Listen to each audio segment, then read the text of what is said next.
একজন জ্ঞানী ব্যক্তিকে জিজ্ঞেস করা হলো, পুরুষ মানুষ কি কাঁদে? তিনি আত্মবিশ্বাসের সাথে উত্তর দিলেন, বললেন, হ্যাঁ, পুরুষ মানুষ কাঁদে।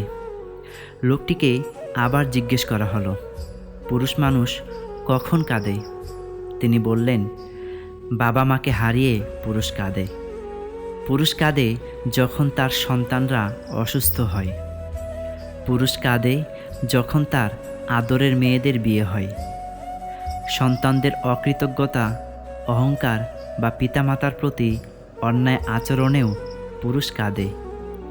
কখনো বাবা রূপে, কখনো সন্তান রূপে, কখনো স্বামী রূপে স্বার্থগত দ্বন্দ্বে পুরুষ কাঁদে। পুরুষরা বাধ্য হয়ে কাঁদে, আবার ব্যর্থ হয়েও কাঁদে। কষ্টের কারণে এবং হতাশার কারণেও পুরুষ কাঁদে। যখন স্ত্রী সন্তানদের খাবার পানীয় বা জরুরত ব্যবস্থা করতে অক্ষম হয় তখন পুরুষ কাঁদে। কিন্তু পুরুষের চোখের জল সর্বদা গাল বেয়ে পড়ে না, অশ্রু দেখা যায় না। কারণ তার অশ্রুপাত স্রেফ হৃদয়ে হয়, বাহিরে নয়। আর তা অনুভব করার মতো অন্তর্চক্ষু সকলের থাকে না। ভালো থাকতে চাইলে ইগনোর করতে শিখুন, ছেড়ে যাওয়া প্রিয় নামক মানুষটিকে, এমনকি তার দেওয়া ডিপ্রেশনকে। ইগনোর করার কোনো বিকল্প হয় না। ভালো থাকতে হলে ইগনোর করাটাই জরুরি। এজন্য খারাপ সময়কে ইগনোর করুন, সাথে খারাপ মানুষজনকে ইগনোর করুন। সব ধরনের ডিপ্রেশনকে ইগনোর করার চেষ্টা করেন। যে আপনাকে এড়িয়ে চলছে তাকে ইগনোর করার চেষ্টা করুন। যে অবহেলা করছে তাকে ইগনোর করুন। যে আপনার মেসেজগুলি সিন করেও রিপ্লাই দিচ্ছে না, কিংবা যারা আপনার মেসেজ সিন করার দরকার মনে করছে না, তাদের সবাইকেই ইগনোর করুন। এক সমুদ্র ভালোবাসা পাওয়ার পরও যে মানুষটির দৃষ্টি অন্য কারো দিকে আটকে যায় তাকে ইগনোর করুন।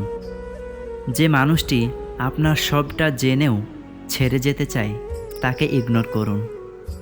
যে মানুষটি আপনার ভালোটাকে গ্রহণ করে আর মন্দটার জন্য সবার সামনে ছোট করে, যে সুযোগ পেলেই কথা শোনায়, বদলানোর জন্য সম্পর্ক ছেদের হুমকি দেয়, তাকে ইগনোর করুন। একসাথে কয়েক বছর সংসার করার পরও যে মানুষটি আপনাকে কোনো দিনও বুঝেনি তাকে ইগনোর করুন।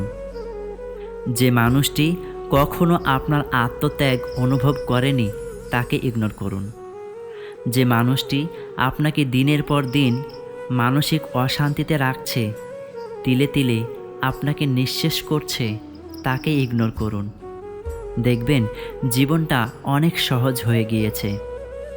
এতদিন যা কিছুর জন্য আপনি ভালো থাকতে পারছিলেন না, সেসব আজ যখন আপনার ভাবনাতেই নেই, তখন বুঝতে পারবেন ইগনোর জিনিসটা জীবনে কত বড় ভূমিকা রাখে। জীবনের জাতাকল থেকে অনায়াসেই মুক্তি মিলবে আপনার। তাই ভালো থাকতে চাইলে ইগনোর করাটা ভীষণভাবে প্রয়োজন। জীবনের একটা জরুরি শিক্ষা হচ্ছে লিমিটের ভিতর চলতে শেখা, যা আপনি আপনার পরিবার ও বাচ্চাদের শেখাতে পারেন। কিন্তু কিভাবে? খেয়াল করে দেখুন, আপনার বাবা মায়েরা কিভাবে 4-5টা বাচ্চাকে বড় করেছেন।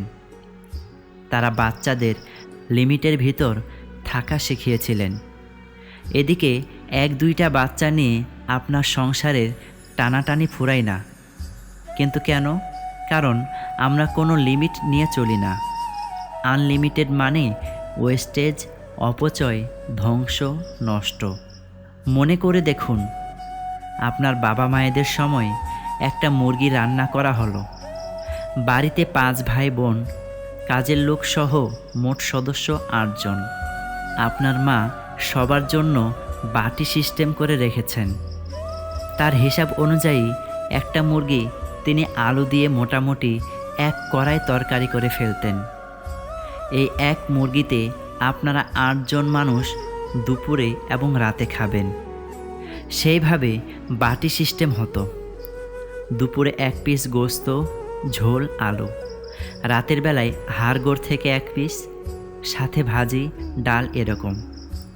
এটা খুব জরুরি বাস্তবমুখী শিক্ষা। এদিকে আমাদের এখন কি হয়, তরকারি রান্না হলে পুরোটা নিয়ে টেবিলে আনা হয়। বাচ্চাকে আগেই রানের পিস দিয়ে একাকার অবস্থা। রান বাদে মুরগিতে আর যে কিছু আছে অনেকের বাচ্চারা জানেও না বোধ হয়। একটা মুরগি রান্না করলে একবেলা থেকে 2 বেলায়ও যায় না। আপনার মায়ের সংসারে যেখানে ছিল বাটি সিস্টেম, সেখানে তরকারি কম পড়লে একটু অভিযোগ করলে খেয়াল করে দেখুন, আপনার মা হয়তো তার ভাগ থেকে 1 পিস গোস্ত আপনাকে এক্সট্রা দিয়েছেন, তিনি খান নাই। এক সময় আপনিও আবদার করা ছেড়ে দিয়েছেন। এখান থেকে বাবা মায়ের সাথে আপনার আরেকটা বন্ডিং স্ট্রং হয়েছে। আপনার বাবা মা আপনার জন্যে ত্যাগ করেছেন, মানে আপনিও সেটা শিখলেন। এখন ত্যাগের তো কিছু নাই, বাবা মা লোন করে হলেও আনছে তো, লোন করে ঘি তো খাচ্ছি, কাজেই বাবা মায়ের কোনো স্ট্রাগল বা কোনো কষ্ট তো বাচ্চার চোখে পড়ে না। তারাও ধরে নেয় লোনের এই ঘিটাই গ্রান্টেড। তাদের ভেতরেও এত ফিলিংস এখন আর কাজ করে না। ব্যাপারটা মিলিয়ে দেখতে পারেন। আপনার প্রচুর সামর্থ্য থাকলেও আপনার সন্তানকে অভাব শেখান। আপনি বাবা, এটিএম মেশিন না। আপনি মা, ঘষা দেয়া প্রদীপের দৈত্য না, যে যখন যা চাইবে তাই হাজির করবেন বাচ্চার সামনে। যা চাইবে তাই যদি হাজির করেন, আপনার বাচ্চার মানুষ হওয়ার সম্ভাবনা খুবই কম। সন্তানকে জীবনের মানে বোঝানো মানে কম ভালোবাসা না, বরং তাকে বেশি ভালোবাসা। কারণ আপনি যখন থাকবেন না, দুনিয়ার কঠিন পথ তাকে একাই চলতে হবে। তাই ওই চিন্তা মাথায় রেখে সন্তান ও পরিবারকে গড়ে তুলুন। আশা করছি আজকের ভিডিওটি আপনার ভালো লেগেছে। ভিডিওটি ভালো লাগলে অবশ্যই চ্যানেলটিতে সাবস্ক্রাইব করে পাশে থাকবেন, কারণ আপনাদের একটা সাবস্ক্রাইব বা লাইক আমাকে পরবর্তী ভিডিও বানাতে উৎসাহ প্রদান করে। ধন্যবাদ সবাইকে। আসসালামু আলাইকুম ওয়া রাহমাতুল্লাহ।